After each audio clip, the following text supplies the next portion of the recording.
दोस्तों 9 दिसंबर 2024 एक वीडियो पूरी दुनिया के सामने आता है, एक लाइव वीडियो। और ये वीडियो था 34 साल के अतुल सुभाष का, जो कि बेंगलोर में रहते थे, बेंगलोर में जॉब करते थे, एक आईटी कंपनी में एआई प्रोफेशनल थे। और 1 घंटे 21 मिनट 46 सेकंड का वो एक वीडियो बनाते हैं, लाइव वीडियो, और उसमें अपनी पूरी व्यथा सुनाते हैं। और उसके बाद वो मृत्यु को गले लगा लेते हैं और अपनी जीवन लीला समाप्त कर लेते हैं। अतुल सुभाष की बॉडी उन्हीं के फ्लैट के रूम में पंखे से झूलती हुई मिलती है।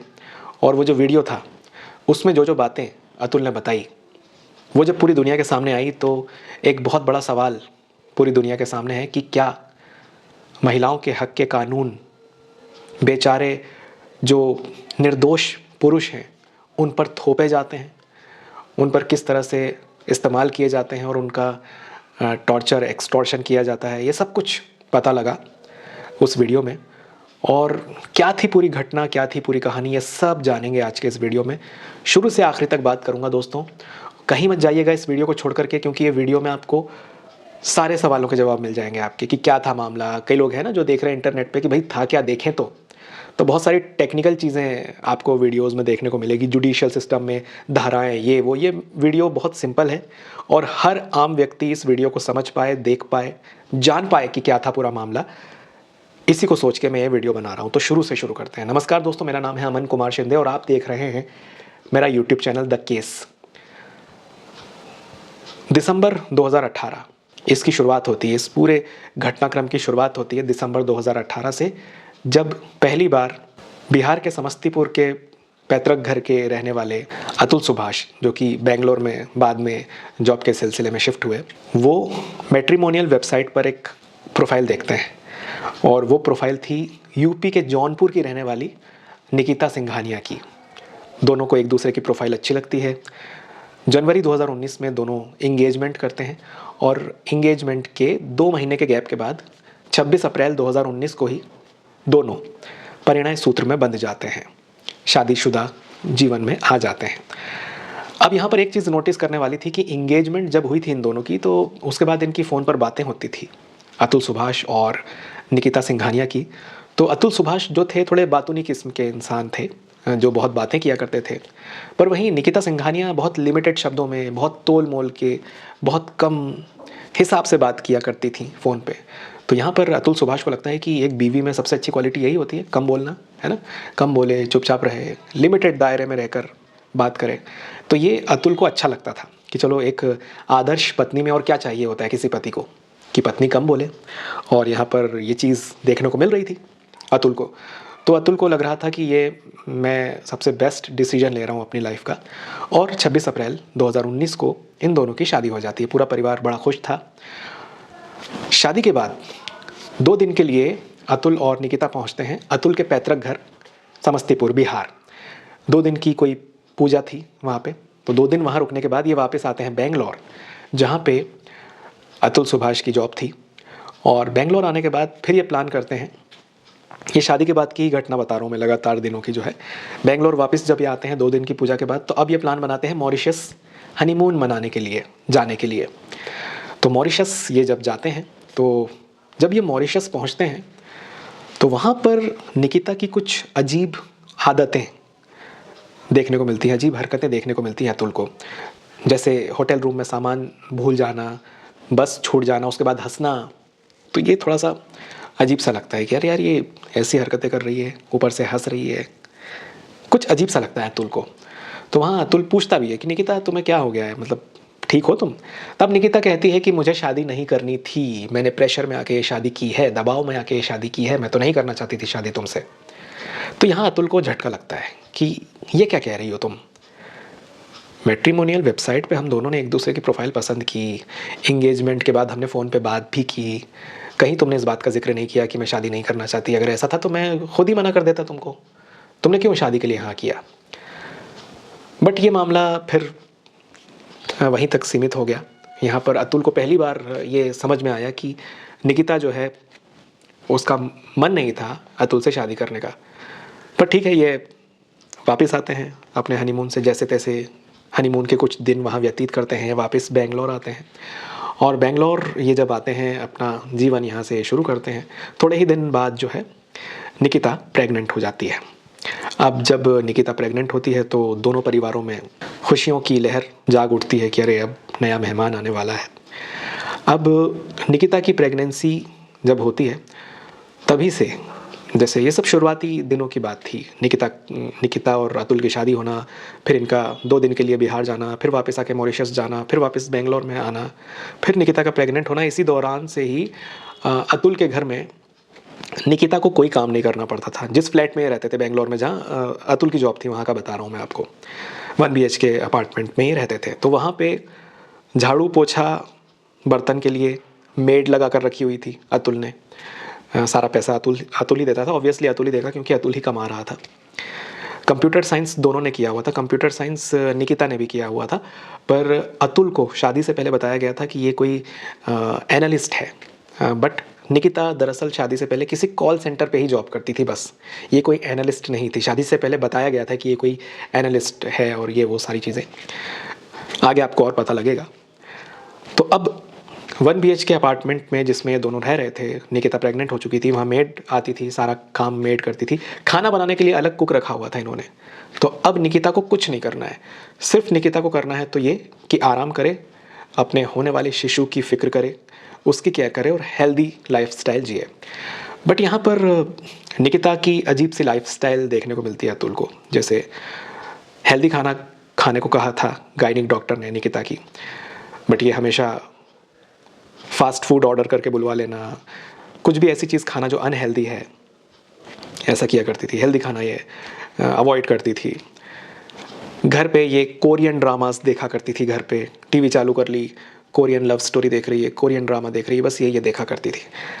निकिता के कुछ दोस्त थे जिनसे ये फ़ोन पे बात करती थी, और वो दोस्त भी ऐसे थे कि किसी का डिवोर्स हो रहा है, कोई किसी की जॉब छूट गई है, किसी का घर बर्बाद हो रहा है, ये इसी तरह का फ्रेंड सर्कल था और उन्हीं से फ़ोन पे बात करती थी। ठीक, अब इसी बीच निकिता की मम्मी निशा सिंघानिया, वो भी बात करती थे फ़ोन पे। अब शादी के बाद तो अक्सर ऐसा होता है कि बेटियां जो है अपनी माँओं से बात कर रही हैं फ़ोन पे घंटों घंटों।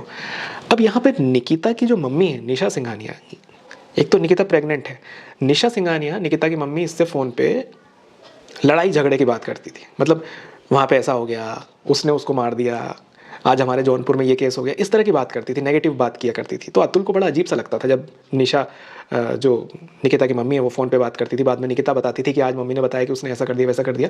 तो अतुल को बड़ा अजीब सा लगता था कि एक तो इनकी बेटी प्रेग्नेंट है, ऊपर से ये लड़ाई धड़ाई की बात कर रही है फ़ोन पे, अजीब सी बातें बता रही हैं अपनी बेटी को।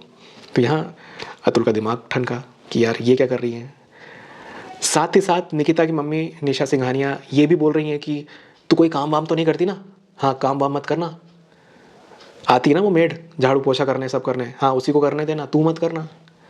और वो कुक आता है ना खाना बनाने, उसी को बनाने देना, वरना तूने एक बार घर का काम किया ना तो पूरा सिस्टम बन जाएगा हमेशा के लिए, फिर तुझे काम करना पड़ेगा, समझ ले, तू आराम से राज कर वहाँ पे। ये इस तरह की बातें निकिता की मम्मी फ़ोन पर किया करती थी।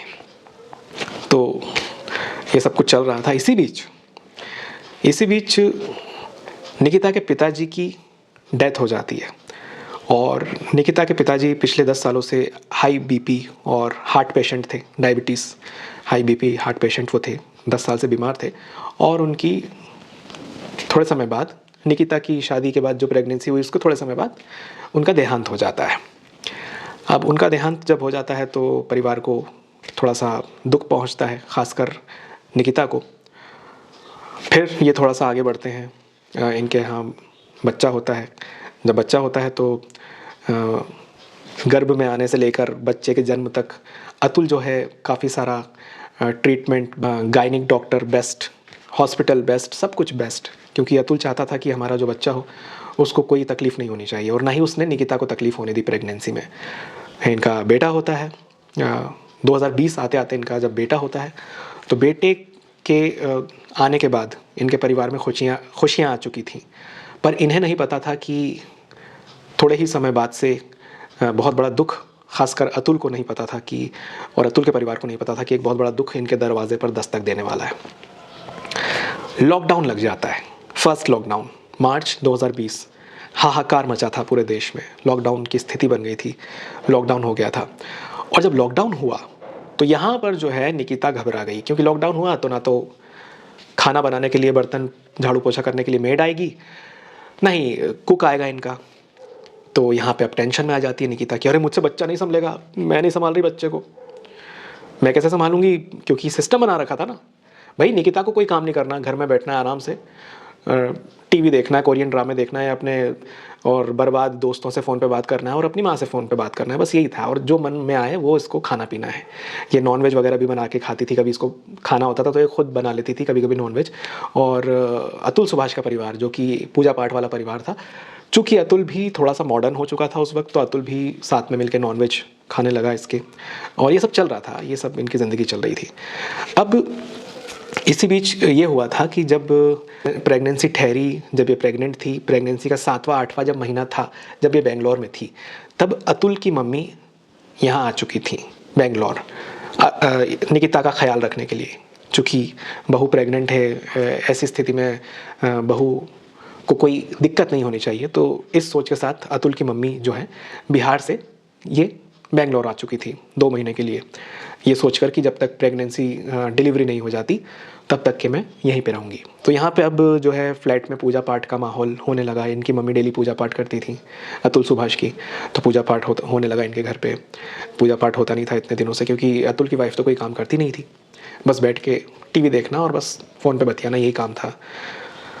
तो अब अतुल की मम्मी के सामने ही, अब चूँकि बना तो सकती नहीं थी ये किचन में नॉनवेज, पर अतुल की मम्मी ने अलाउ कर दिया था कि बेटा तुम नॉनवेज खाते हो तो ठीक है, तुम बाहर से बुला लो, घर में प्लीज़ मत बनाओ। तो ये बाहर से ऑर्डर करके नॉनवेज बुलाने लगी। और सोचिए आप, जो इंसान वेजिटेरियन है उसके सामने आप नॉनवेज खा रहे हो, जो इंसान पूजा पाठ वाला है उसी के सामने, जिस घर में वो रह रहा है वहीं पे खाया, और जो हड्डी बच जाती थी वो वहीं पे टेबल पे रख दी, डस्टबिन में नहीं डाली। सोचिए आप, मतलब इतने तेवर थे इन मैडम के, निकिता मैडम के, खा लिया पूरा, डस्टबिन में डाल नहीं रहे, वहीं हड्डी पड़ी। अब सोचिए अतुल सुभाष की जो माँ थी उन पर क्या बीतती होगी ये सब देखकर। पर ये इग्नोर कर रही थी, दुख का घूंट पी रही थी इनकी मम्मी, सब कुछ सह रही थी। और अगर इनको गलती से बोल देता था अतुल निकिता मैडम को कि यार ये डस्टबिन में डाल दो, तो आंखें बड़ी बड़ी करके ये लड़ाई करती थी इनसे। ये सब कुछ इन्होंने अपने लेटर में जो छोड़ के गए हैं वो सब कुछ बताया है अतुल सुभाष ने, और जो बताया गया है मैं वही बता रहा हूँ आपको, सारी चीज़ें सीक्वेंस में। ये सारी चीज़ें हुई, बेटा हुआ। जब इनका बेटा हुआ तो निकिता की माँ जौनपुर से, यूपी से आई, और निकिता के भाई पीयूष वो भी आए। अब ये 1 BHK फ्लैट में रहते थे, तो अतुल सुभाष ने 2,500 पर डे वाला एक अच्छा सा होटल इनके रुकने के लिए करवाया जब बेटा हुआ था इनका तब। उसमें भी इनकी मम्मी को शिकायतें थी, निकिता की मम्मी को, कि हम कैसा रूम किया इन्होंने, कितना गंदा रूम किया, इसमें ये व्यवस्था नहीं है, वो व्यवस्था नहीं है। जबकि इनका खुद का घर जौनपुर में एक तबेले के पीछे था। ये खुद इतने सक्षम नहीं थे, लोअर मिडिल क्लास फैमिली से थे, और इनके दिमाग में सिर्फ एक ही चीज़ थी कि समझ गए ना आप, पैसा कहीं ना कहीं से ऐंठा जाए और पैसा आए। मतलब वो जो थॉट होती है, जो लोग सिर्फ पैसे को ही प्राथमिकता देते हैं, ये उस टाइप के लोग थे। आप समझ जाइए, आगे कहानी में आपको और समझ में आएगा। जब इनका बेटा हुआ तब जो निकिता की माँ थी और भाई था, उन्होंने पहले शिकायत की कि हमें कैसा रूम कराया। उनकी जब खातिरदारी की गई तो उसमें भी बुराई करने लगी। अतुल की मम्मी जो कपड़े लेकर आई थी बच्चे के लिए, उन कपड़ों में कमियां निकालने लगी कि कैसी क्वालिटी के कपड़े लेके आए हो। जो पूजा इन्होंने कराई बच्चे के होने के बाद, उसमें निकिता का कहना था कि हमारे यहाँ तो जो छोटी सी छोटी पूजा भी होती है तो उसमें 6 साड़ियाँ और 1 गोल्ड सेट हमें दिया जाता है, हमारे यहाँ तो ये दिया जाता है 1 गोल्ड सेट और 6 साड़ियाँ दी जाती है। इस तरह से सारी बातें हो रही थी। अतुल के जो परिवारजन थे वो परेशान हो रहे थे इन बातों से कि ये क्या सारी चीज़ें हो रही हैं। अब जब लॉकडाउन आया, और लॉकडाउन के बाद जब कुक नहीं आ रहा था, घर में मेड नहीं आ रही थी, और जब परेशान हुई निकिता, तब अतुल ने एक वहीं पे एक लेडी थी, वहीं रहती थी पास में, तो सुबह लॉकडाउन में किराने का सामान लेने के लिए कुछ देर के लिए लॉकडाउन वहाँ के एरिया का जो है कुछ सामान लेने के लिए कोई दुकान वगैरह खुलती होगी, तो वहाँ पे इन्होंने एक लेडी से बात करी जो सुबह 7-8 बजे इनके घर आती थी, इनके बच्चे को संभालती थी, और 8-9 बजे तक ये वापस जाती थी। उसने बहुत हेल्प की, उस औरत ने बहुत हेल्प की इनकी। तो ये सारी चीज़ें चल रही थी। लॉकडाउन ख़त्म हुआ, 2021 आया। अब 2021 को जब पहला लॉकडाउन ख़त्म हुआ तो उसके बाद निकिता की जॉब लगती है एसेंचर कंपनी में, और निकिता का ऑफिस जो था वहीं बेंगलोर में था, फिर बाद में दिल्ली भी शिफ्ट हुआ और ऑफिस इनका बेंगलोर में ही था। तो जब इसकी जॉब लगी तो जॉब के लिए भी जो प्रिपरेशन करानी थी, जो तैयारी करानी थी, 2 दर्जन से ज़्यादा कंपनीज़ में निकिता ने इंटरव्यू दिए, पर सब में ये विफल हो गई, इसको कोई सक्सेस नहीं मिली। इसने ट्रेनिंग दी, अतुल ने ट्रेनिंग दी निकिता को कि कैसे इंटरव्यू देना है, कैसे चीज़ों को सीखना है। अपनी एआई की ट्रेनिंग भी दी अतुल ने, निकिता को बहुत कुछ सिखाया। और फिर निकिता का फाइनली एसेंचर कंपनी में सिलेक्शन होता है। और ये अतुल बाइक से जाते थे, 13 किलोमीटर उनको छोड़ने जाना, वापस 13 किलोमीटर आना, फिर वापस लेने जाते थे, फिर वापस लेके आते थे। तो कम से कम 50-52 किलोमीटर ये डेली बाइक से अतुल जो है अपनी वाइफ निकिता को छोड़ना, लाना, ले जाना, ये सब किया करता था। इसी बीच जो मेड थी इनकी, वो ख्याल रख रही थी बच्चे का। अब अचानक से एक दिन निकिता की फैमिली वाले पैसों की डिमांड करने लगते हैं, ये बोल करके कि निकिता कहती है अतुल को कि मेरे भाई को पैसों की ज़रूरत है, क्योंकि मेरे भाई को अपना बिज़नेस शुरू करना है। पिताजी चले गए तो पिताजी का साया उठ चुका है, तो अब मेरे भाई को जो है बिज़नेस के लिए 3 लाख रुपए की ज़रूरत है। तो अतुल ने सोचा कि क्या करूं, अचानक से इतना अमाउंट। जॉब करता था अतुल, तो अतुल की 84,000 रुपीज़, 84,000 रुपये महीने की इनकम थी। कुछ सेविंग्स वगैरह भी थी, या कुछ जो भी इनकम वगैरह थी। प्राइवेट कंपनी है, आपको तो पता ही है प्राइवेट कंपनी, एक आईटी प्रोफेशनल कंपनी कितना पैसा देती है अपने एम्प्लॉयज़ को। तो 84,000 रुपये महीना इसकी तनख्वाह थी अतुल की। अब जब इसकी वाइफ कहती है कि मेरे भाई को बिज़नेस के लिए पैसों की ज़रूरत है, तो जैसे तैसे 3 लाख रुपये ये अतुल दे देता है। 3 लाख के बाद 9 लाख रुपए और देता है, जैसे तैसे तो भी करके, क्योंकि इनकी डिमांड थी कि इनिशियली स्टेज पे हमें 20 लाख रुपए की ज़रूरत है। फिर थोड़े और 3-4 लाख रुपए और, ऐसे करके 17-18 लाख रुपए 3 किश्तों में 3 बार करके अतुल दे देता है कि चलो ठीक है भाई, तुम्हारा जो भी बिज़नेस है वो ओपन कर लो। एक हेल्प के नाते यहाँ तक सब कुछ चल रहा था। अब इसी बीच जो है, जो निकिता मैडम थी, जॉब पर भी जाती थी। घर पे बच्चे का डायपर अगर नीचे पड़ा हुआ है तो उसको उठा के भी नहीं रखना है इन्हें, वो उठा के डस्टबिन में भी नहीं डालना है ना। वो उठा के भी अतुल ही रख रहा है, वहाँ पे झाड़ू पोछा भी अतुल ही लगा रहा है, बच्चे की देख रेख भी अतुल ही कर रहा है। ये मैडम आराम से जॉब से आ रही हैं, खा रही हैं, पी रही हैं, टीवी देख रही हैं, कोरियन ड्रामा देख रही हैं, सो रही हैं, आराम फरमा रही हैं मैडम जी। ये सारी चीज़ें चल रही थी। और इसी बीच ये पैसे जो थे जौनपुर से, जो इनके निकिता के घर वाले थे, उन्होंने मांगे, और अतुल ने वहाँ भी इनकी हेल्प की। अब अचानक से 18 लाख रुपए लगभग अतुल दे चुका था इनके घर वालों को, निकिता के भाई को। अब ये 50 लाख रुपए की डिमांड कर देते हैं कि यार 50 लाख रुपए और चाहिए। तो अब जो है अतुल का माथा ठनक जाता है कि 50 लाख रुपए क्यों चाहिए। अब सुनो, मैं 50 लाख रुपए नहीं दूंगा, और साथ में जितने पैसे मैंने दिए ना वो वापस करो तुम सबसे पहले, मैं नहीं दे रहा 50 लाख रुपए। तो अब जो है यहाँ पर ये जो जौनपुर वाली पार्टी है, जो निकिता के परिवार वाले हैं, इनकी माँ निशा सिंघानिया निकिता की, और इनके भाई पीयूष सिंघानिया, ये चिढ़ जाते हैं, ये गुस्सा हो जाते हैं और ये बिदक जाते हैं। और यहाँ पे निकिता अपने बच्चे को लेकर के जौनपुर पहुँच जाती है, अपने घर यूपी। और ये जौनपुर के ही कोर्ट में सारा मामला दर्ज कर देते हैं, केसेस दर्ज कर देते हैं अतुल सुभाष के ऊपर कि इसने दहेज मांगा। सोचिए आप, पहले तो पैसों की मदद की, घर पे ये रवैया है ना, निकिता की माँ निशा का ये रवैया, और जितना सब कुछ सह रहा था, खर्च किया जा रहा था, तो ये सारी चीज़ें हो रही थी। फिर 50 लाख रुपए मांगना, शुरू में अतुल का पैसे भी देना, और फिर पैसे देने से जब अतुल का मना करना, तो ये जौनपुर चली गई बच्चे को लेकर के। बच्चा 1 साल का था। उसके बाद से कभी भी अतुल ने अपने बच्चे को देखा नहीं। उसके बाद से कभी भी निकिता ने उनके बच्चे से मिलने नहीं दिया अतुल को, कभी भी। जौनपुर चली गई, जौनपुर जाके पूरी फैमिली ने केस ठोका अतुल के ऊपर, डाउरी का केस, मर्डर का केस भी। मर्डर का केस कैसा कि भाई इन्होंने जो है, अतुल सुभाष ने हमसे 10 लाख रुपए डाउरी मांगी, दहेज मांगा, और जैसे ही दहेज मांगा, शादी के टाइम पे ही दहेज मांगा, और हमारे पिताजी उस सदमे में कि अरे इतना दहेज मांग लिया, उस सदमे में परलोक सिधार गए। तो ये जो मामला है ये दर्ज कर दिया उन्होंने अतुल के ऊपर, जबकि 10 साल से वो बीमार थे। पिछले 10 साल से उनको ब्लड प्रेशर की, हाई बीपी और डायबिटीज़ वगैरह की प्रॉब्लम थी। पर यहाँ पे क्या मामला दर्ज किया डाउरी का, मर्डर का केस, गैर इरादतन मर्डर का केस इन्होंने। बाद में क्रॉस एग्जामिनेशन हुआ तो कोर्ट में ही खुद निकिता ने कहा कि नहीं वो पिछले 10 साल से बीमार थे। कोर्ट ने बोला क्या मजाक है यार ये। और भी कई केसेस जो हैं अतुल के ऊपर ठोक दिए गए, और केसेस पे केसेस, और साथ में अब मेंटेनेंस, चूँकि अब बच्चा भी था तो अब जो है मेंटेनेंस का पैसा मांगा निकिता ने अतुल से, जो था 20,000 रुपये।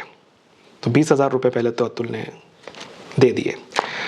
कुछ ही समय बाद ये 20,000 रुपये तब्दील होकर के मेंटेनेंस के हो गए 40,000 रुपये, फिर दिए 40,000 रुपये अतुल ने।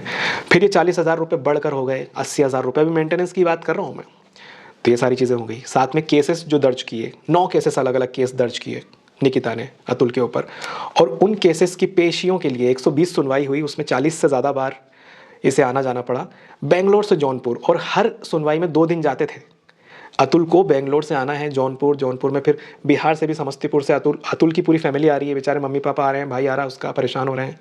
और जब ये कोर्ट पहुंचते थे तो कई बार ऐसा होता था कि जज साहब छुट्टी पे हैं, कभी वकीलों की हड़ताल है, कभी कोई कॉन्डोलेंस मीटिंग है, जैसे कि उस एरिया में अगर कोई जज, ये पुराने जज भी हैं, अगर वो शांत हो गए हैं, वो परलोक सिधार गए हैं, तो उस दिन कोई कोर्ट में काम नहीं होगा। ये सारी चीज़ें कभी देखने को मिलती थी इनको, कि एक तो आए हैं बेंगलोर से परेशान होकर 2 दिन का समय निकाल के पेशी के लिए अतुल, और वहाँ से समस्तीपुर से, बिहार से भी उसके पूरे परिवार वाले आ रहे हैं कोर्ट में पेशी के लिए, जौनपुर आ रहे हैं यूपी। मतलब आप देखिए, इन मैडम ने, निकिता मैडम ने और उनकी मम्मी ने, निशा सिंघानिया ने, जौनपुर में अपने घर में, अपने गृह नगर में मामला दर्ज किया, जबकि सारी बातें कहाँ हुई थी?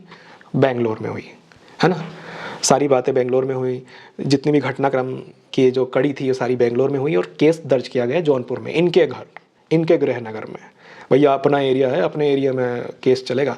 तो सब अब बिहार से, समस्तीपुर से अतुल के परिवार वाले, और यहाँ अतुल अपने बेंगलोर से पहुँच रहा है जौनपुर यूपी। सोचिए अब आप 2 दिन का समय निकाल के, और कोर्ट में ये सारी चीज़ें देखने को मिल रही हैं। कभी डेट नहीं है, कभी ये नहीं है, वो नहीं है। अब यहाँ पे जो दूसरी कड़ी थी वो शुरू होती है कि किस तरह जुडिशियल सिस्टम द्वारा परेशान किया गया अतुल को। तो यहाँ जो 5 नाम अपने जो नोट में उन्होंने लिए, जो 5 नाम जो थे, उसमें से सबसे पहला जो नाम था अतुल की लिस्ट में, जो गुनाहगार थे, 6 गुनाहगारों के नाम यहाँ पर अतुल ने लिए थे। जो पहला गुनाहगार था, सबसे पहला गुनाहगार था, वो था रीता कौशिक, जो कि फैमिली कोर्ट की प्रिंसिपल जज थी जौनपुर की, रीता कौशिक। दूसरा नाम था इनकी बीवी निकिता सिंघानिया का। तीसरा नाम था इनकी सास निशा सिंघानिया का। चौथा नाम था इनके साले अनुराग उर्फ पीयूष सिंघानिया का। 5वां नाम था इनके अंकल, निकिता के अंकल सुशील सिंघानिया का। और छठा नाम था माधव का। ये माधव कौन है दोस्तों? अक्सर जज साहब के साथ जो नीचे जो थोड़ा बहुत घूस लेकर के डेट आगे पीछे कर देता है, डेट बढ़ाने के लिए पैसे का लेन देन करता है, और खुलेआम जो व्यक्ति घूस लेता है जज साहब के पास, जो पेशगार बोलते हैं जिसको, वो जो इनसे घूस लिया करता था, उसका नाम। ये 6 नाम अतुल ने अपने नोट में लिखे हैं कि ये 6 मेन गुनाहगार हैं। तो अब जौनपुर में केस चल रहा था। यहाँ पर मेंटेनेंस का 20,000, फिर 40,000, 80,000 ये दिया। मेंटली हैरेस किया जा रहा था, सारी डेट्स पे आना बेंगलोर से, और सिर्फ 23 छुट्टियाँ मिलती हैं अतुल को अपने ऑफिस से। साल भर की सिर्फ 23 छुट्टियाँ मिलती हैं। उसमें से सोचिए ये सारा आना जाना, और 2 दिन लगता है एक पेशी में आने पे, और यहाँ आने के बाद ये नाटक, और फिर डेट बढ़ाने के लिए जो है परेशान होना। और फिर ये जो माधव था जिसका नाम मैंने लिया, ये रिश्वत लेता था, किसी से 50 रुपये ले लिए, किसी से 100 रुपये ले लिए। और अगर कोई सॉफ्टवेयर इंजीनियर आ गया अतुल जैसा, तो इनसे फिर 500 हज़ार रुपये ले लिए, और फिर डेट आगे पीछे बढ़ाने के लिए नाटक किए। अरे नहीं, आपको जो डेट है ना बुधवार की मिलेगी, नहीं है ना बुधवार नहीं, आपको डेट मिलेगी शनिवार की। उसमें भी मतलब डेट भी आगे बढ़ा रहे हैं, तो उसमें भी अपने मर्जी से जो इनका मन कर रहा है वो ये कर रहे हैं। तो ये सारी चीज़ें चल रही थी। अतुल परेशान था, बहुत सारे एलिगेशंस, 9 केसेस अतुल के ऊपर लगे हुए थे। अब दोस्तों इसी के साथ एल्यूमिनी की जो डिमांड थी निकिता सिंघानिया की, वो रख दी निकिता ने 1 करोड़ रुपए। यहाँ पे एक झटका लगा अतुल की पूरी फैमिली को, और यही 1 करोड़ रुपए बढ़कर थोड़े दिन बाद ही इन्होंने बढ़ाकर कर दिए 3 करोड़ रुपए। मतलब पहले मेंटेनेंस चार्ज अलग होता है, आपको तो पता ही है, और एल्यूमिनी चार्ज, एल्यूमिनी का जो अमाउंट होता है वो एक बार देना होता है, और जो मेंटेनेंस चार्ज होता है वो हर महीने देना पड़ता है। निकिता की खुद की इनकम जो है 60,000 रुपये महीना वो कमाती थी, और उधर से भी पैसा आ रहा था हर महीने मेंटेनेंस का। अब इधर 1 करोड़ की डिमांड की, फिर थोड़े दिन बाद ये कहती नहीं 3 करोड़ देने पड़ेंगे, 1 करोड़ नहीं 3 करोड़। तो 24 मार्च 2024 का वो दिन था जब जौनपुर पहुंचते हैं अतुल सुभाष, और ये जो रीता कौशिक जी थी, जो जज थी, प्रिंसिपल जज थी जौनपुर की, उनके कैबिन में जब ये गए बात करने के लिए, तो अतुल सुभाष ने देखा कि वहाँ पर पहले से ही निकिता मैडम बैठी हुई थी, उनकी मम्मी निशा सिंघानिया जी बैठी हुई थी। और ये जब वहाँ पर गए तो जज साहिबा जो थी रीता कौशिक जी, उन्होंने कहा कि क्यों भाई, क्या दिक्कत हो रही है तुमको, क्या मामला है तुम्हारा, बताओ क्या समस्या है। तो अतुल ने कहा कि ये देखिए, मैं जॉब करता हूँ, मैं प्राइवेट जॉब करता हूँ, उसके बाद इन्होंने मेंटेनेंस का हर महीने का लिया, मैंने दिया भी। अब ये 1 करोड़ रुपए मांग रही थी एल्यूमिनी के, अब 3 करोड़ रुपए मांग रही हैं। तो यहाँ पर जज साहिबा का कहना था कि 3 करोड़ रुपए क्यों मांग रही है, तुम्हारे पास होंगे तभी तो मांग रही है, होंगे ना तुम्हारे पास तभी तो मांग रही, नहीं तो क्यों मांगती। ये जवाब था, ये क्या बेहुदा जवाब था जज साहिबा का था। जज साहिबा ने जो जवाब दिया, ये क्या जवाब था, मतलब समझ से परे है मेरे भी। और फिर उसके बाद एनसीआरबी का डेटा रखा अतुल ने मैडम के सामने कि मैडम हर साल लगभग इतने प्रतिशत पुरुष अपनी पत्नी की प्रताड़ना झेल के अपनी जीवन लीला समाप्त कर लेते हैं, खुद को ख़त्म कर लेते हैं। तो यहाँ पर पत्नी बोलती हैं इनकी, निकिता जी बोलती हैं कि तो कर लो अपनी ज़िंदगी ख़त्म, करो ना, मर जाओ, अपनी ज़िंदगी ख़त्म कर लो, मुझे कोई टेंशन नहीं है, फिर मैं पैसा तुम्हारे माँ बाप से लूँगी, भाई मैं उनकी बहू हूँ, बहू होने के नाते तुम्हारे माँ बाप से पैसा लूँगी, मर जाओ। ये कहा यहाँ पर, और हंसने लगी।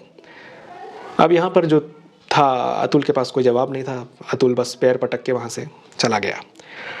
अगली सुनवाई में जब अतुल का फिर से सामना होता है इस फैमिली से, तो निकिता की मम्मी कहती हैं, निशा सिंघानिया जी कहती, क्यों तुम तो अपने आप को ख़त्म करने वाले थे ना, नहीं किया तुमने ख़त्म, अरे करो तुम, हम तो सोच रहे थे तुमने सुसाइड कर लिया होगा, करो ना सुसाइड, क्यों नहीं किया तुमने सुसाइड।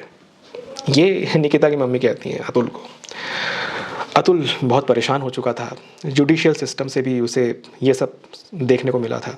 और हाँ, एक बात और, जब रीता कौशिक जी ने ये कहा था अतुल को कि तुम्हारे पास होंगे तभी तो मांग रही है 3 करोड़ रुपए, ऐसा ही होता है, बीवियाँ ही करती हैं केसेस, बीवियाँ ही कहती हैं, और बीवियाँ तो कर सकती हैं पतियों के ऊपर, ये उनके वर्ड्स थे, ये वर्ड्स थे प्रिंसिपल जज रीता कौशिक जी के। और रीता कौशिक जी ने फिर इसके बाद कहा था अतुल से, एक काम करो, सुनो, 5 लाख रुपए दे दो, अच्छी जॉब करते हो तुम प्राइवेट कंपनी में, पता है तुम्हारी औकात बहुत है, बहुत पैसा है तुम्हारे पास में, 5 लाख रुपए दे दो, यहीं पे सब कुछ रफा दफा करवा दूंगी, यहीं से केस जो है क्लोज करवा दूंगी, अभी के अभी दे दो 5 लाख, सब सेटल करा दूंगी, ये भी सेट करा दूंगी, वो भी सेट करा दूंगी। 5 लाख रुपए खुद यहाँ पे मांगने लगती है रीता कौशिक जो जज हैं अतुल से। और फिर उसके बाद निकिता की मम्मी का ऐसा कहना कि अरे तुमने सुसाइड नहीं किया, हम तो सोच रहे थे तुमने सुसाइड कर लिया होगा। इन सब से परेशान होकर फाइनली 9 दिसंबर को अतुल अपने फ्लैट के रूम में अपनी कंप्यूटर स्क्रीन के सामने बैठता है, एक लाइव वीडियो बनाता है 1 घंटे 21 मिनट 46 सेकंड का, और पूरी दुनिया को अपनी सारी व्यथा बताता है। उसके बाद अतुल, उसने सब लिखा हुआ था, अतुल ने सब लिखा था कि मैं वीडियो बनाने के बाद क्या क्या करूँगा, तो ये सारी बातें मैं वही बता रहा हूँ जो अतुल लिख करके गए हैं।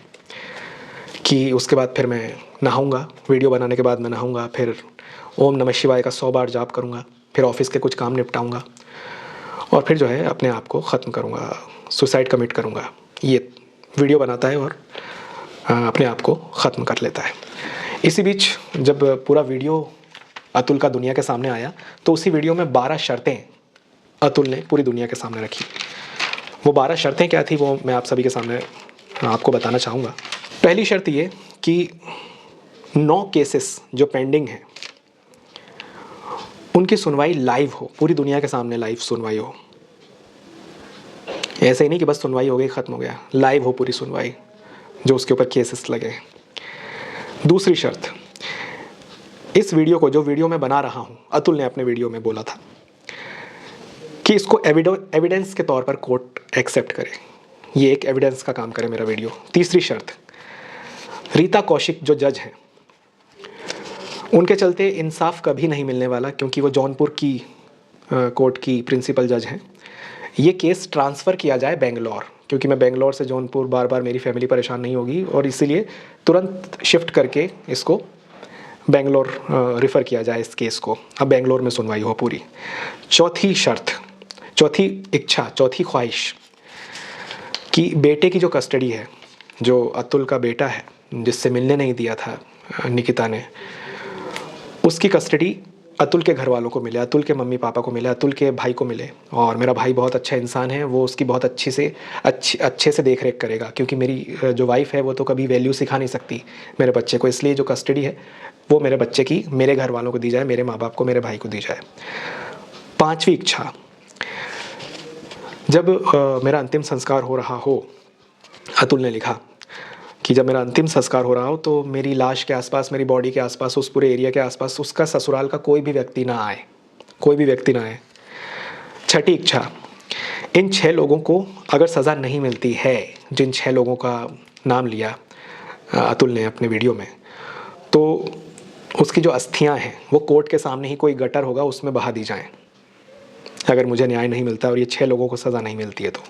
सातवीं इच्छा, मेरे गुनाहगारों को मैक्सिमम सज़ा दी जाए, जो सज़ा मैक्सिमम होती है वो दी जाए। ऐसा नहीं कि कुछ सालों की सज़ा के बाद बरी कर दिया जाए या छोटी मोटी सज़ा के बाद बरी कर दिया जाए, जो सबसे बड़ी सज़ा मिलती है इस मामले में वो इन्हें दी जाए। आठवीं इच्छा कि मेरे माँ बाप को इस केस में बिल्कुल ना फंसाया जाए, बिल्कुल ना परेशान किया जाए, क्योंकि पहले ही इसके माँ बाप परेशान हो चुके हैं, अब और इनके मम्मी पापा को परेशान ना किया जाए। नवीं इच्छा, मेरे ससुराल वालों से कोई समझौता ना हो, किसी भी प्रकार की कोई मांडवाली ना हो, समझौता ना हो, इनकी फैमिली को सज़ा मिले। 10वीं इच्छा कि इनकी वाइफ निकिता सिंघानिया, अगर ये सारे के सारे 9 केसेस जो लगाए हैं अतुल के ऊपर इन्होंने, वो वापस लेने की अर्ज़ी देती है तो उसे स्वीकार ना किया जाए, केसेस वापस ना लिए जाएं उसके। और जब तक केस वापस नहीं लिया जाए, जब तक कि निकिता खुद अपने मुंह से नहीं कह देती कि मैंने ये जो केसेस लगाए हैं अतुल के ऊपर वो झूठे हैं, वो फॉल्स एलिगेशंस हैं, तब तक केस वापस ना दिया जाए। 11वीं इच्छा, निकिता को उसके बेटे के साथ कोर्ट ना आने दिया जाए, क्योंकि जब से निकिता ने अपने बेटे से दूर किया अतुल को, एक भी बार देखने तक नहीं दिया अतुल को, अपने बेटे को, इन 3 सालों में, और बाद में वो कोर्ट में अपने बच्चे को लेकर के आएगी और नाटक करेगी, इमोशनल ड्रामा करने की कोशिश करेगी, तो ये ड्रामा जो है निकिता को नहीं करने दिया जाए, बच्चे के साथ उसे कोर्ट ना आने दिया जाए। और 12वीं इच्छा कि किसी भी प्रकार की जबरन वसूली के चलते अतुल के मम्मी पापा को परेशान ना किया जाए, और अगर उन्हें सताया गया, उनके मम्मी पापा को, अतुल के मम्मी पापा को सताया गया, तो फिर उन्हें इच्छा मृत्यु के लिए इजाज़त दी जाए, इच्छा मृत्यु की इजाज़त दी जाए। और अगर ऐसा हुआ तो ना सिर्फ मेरे माँ बाप को बल्कि इस पूरे देश के हर पतियों को औपचारिक रूप से ये कोर्ट, ये जुडिशियल सिस्टम मार डालेगा, क्योंकि न्यायपालिका के इतिहास में ये एक काले युग की शुरुआत होगी। तो ये 12 इच्छाएं जो थीं वो रखी हैं अतुल ने पूरी दुनिया के सामने, और ये मैंने आज आपके वीडियो में बताया। और एक ख्वाहिश जिसमें से पूरी भी हो चुकी है अतुल की, जो ये लोग थे, जो 6 लोगों के नाम इसने लिए थे, उसमें से 4 लोगों पे FIR दर्ज हो चुकी है। 4 लोग कौन? उसकी बीवी निकिता सिंघानिया, उसकी सासू माँ निशा सिंघानिया, उसके साले साहब पीयूष सिंघानिया और उसके अंकल सुशील सिंघानिया। पर 2 लोग अभी भी इस लिस्ट में जो थे उन पर FIR नहीं हुई है। कौन? जो मैडम थी रीता कौशिक जी, वो, और उनके जो पेशगार थे माधव, जो घूस खाता था, वो। इन दोनों के नाम अभी भी FIR में नहीं है। तो ऐसा क्यों? ये भेदभाव क्यों? क्योंकि वो जुडिशियल सिस्टम का हिस्सा है और उन पर उंगली नहीं उठाई जा सकती, उन पर कोई एलिगेशंस नहीं लगा। अरे भाई, नाम तो लिखो FIR में, जांच के बाद पता लगेगा कि कौन सही है कौन गलत है, पर FIR में नाम तक नहीं लिखना, ये कितना सही है, ये मैं आपसे पूछना चाहता हूँ। और दोस्तों, ये थी पूरी कहानी अतुल सुभाष मोदी की। और इसी प्रकार हमारे हिंदुस्तान में 4 करोड़ से ज़्यादा केसेस पेंडिंग हैं, आज भी 4 करोड़ से ज़्यादा केसेस पेंडिंग हैं, और आज भी वो सुलझाए नहीं गए हैं। और ये केस तूल पकड़ चुका है और बहुत सारे सवाल उठ चुके हैं कि क्या एलुमिनी में मनमानी जो रकम है वो मांग सकती है कोई भी बीवी, मेंटेनेंस के नाम पे इतना एक्सटॉर्शन किया गया जो अतुल का, क्या ये सही है? ऐसे कितने अतुल सुभाष होंगे हमारे देश में और कितने लोग परेशान होंगे इस प्रकार से। तो ये थी पूरी कहानी अतुल सुभाष की, शुरू से आखिरी तक मैंने कोशिश की है सारी चीज़ें मैं कवर करूं। और अगर आपको जानकारी अच्छी लगी है तो इस वीडियो को लाइक करके मेरा प्रोत्साहन ज़रूर बढ़ाइए। कमेंट बॉक्स में अपनी प्रतिक्रियाएं ज़रूर दीजिए। और वो सारे पति जो अपनी पत्नियों से परेशान हैं, वो ना जाने कितने होंगे, और आपकी नज़र में क्या हो सकता है इसका समाधान, और आपकी कोई कहानी है तो वो भी कमेंट में लिख के बताइए। हम एक एक कमेंट को पढ़ेंगे और उन पर भी एक सवाल जवाब का वीडियो बनाएंगे, तो कमेंट ज़रूर कीजिए। साथ ही अगर आपने मेरे चैनल द केस को सब्सक्राइब नहीं किया है तो सब्सक्राइब ज़रूर कीजिए और बेल आइकन ज़रूर दबाइए। मिलते हैं आपसे अगले वीडियो में। शुक्रिया।